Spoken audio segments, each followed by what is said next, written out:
కూడా అనుకోలేదు. నేను ఒక ఆడపిల్లని, దయచేసి చెప్తున్నా ఇందులో నా ఇన్వాల్వ్మెంట్ ఉంటే మళ్ళీ మళ్ళీ చెప్తున్నా, మీరు ఏం చేసినా నేను పడ్డానికి సిద్ధం, నేను ఎక్కడికైనా వస్తాను.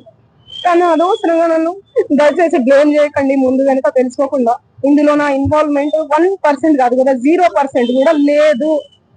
ఆయన జస్ట్ ఫేమస్ అవ్వడం కోసమే నాతో మాట్లాడాడు కూడా, నువ్వు వస్తేనే నేను మాట్లాడతాను అని చెప్పి ప్రతి ఒక్కరిని కూడా ఆయన అట్లనే అప్రోచ్ అవుతున్నారు. సెలబ్రిటీస్ ని నేను కనుక్కున్నాను కూడా, ప్రతి ఒక్క సెలబ్రిటీ ఇదే చెప్తున్నారు.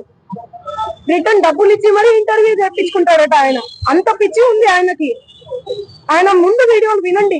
అండ్ ఈ కేసు సిఐడిలో ఆల్రెడీ నడుస్తుంది, 1 year నుంచి నడుస్తుంది. 3 years నుంచి వాళ్ళు ఈ దందా నడిపిస్తున్నారంట. వాళ్ళందరూ కూడా బాలాజీ నాయక్, మధు నాయక్, ఇంకెవరెవరో, హేమకాంత్ రెడ్డి, ఇంకోరు ఎవరెవరో ఉన్నారు. వాళ్ళంతా గొలుసు కట్టులా ఉన్నారు వాళ్ళు. నాకు అసలు తెలీదు.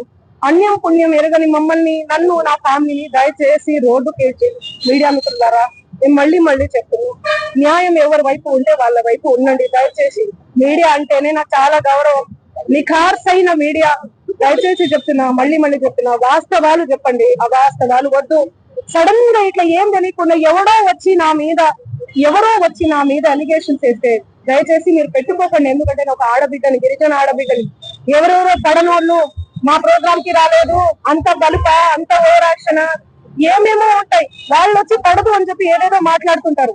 మీరు అట్లా పెట్టుకోవడం చాలా తప్పు. దయచేసి మీడియా మిత్రులు, నా ఫ్యామిలీ లాంటి వాళ్ళు, నా ఫ్యామిలీ మీడియా అంటేనే నా ఫ్యామిలీ, నేను కూడా ఒక జర్నలిస్ట్ గానే వచ్చాను. కానీ ఎవరిని ఏ మాట అనకుండా నా కష్టాన్ని నేను నమ్ముకొని, నా పాటను నేను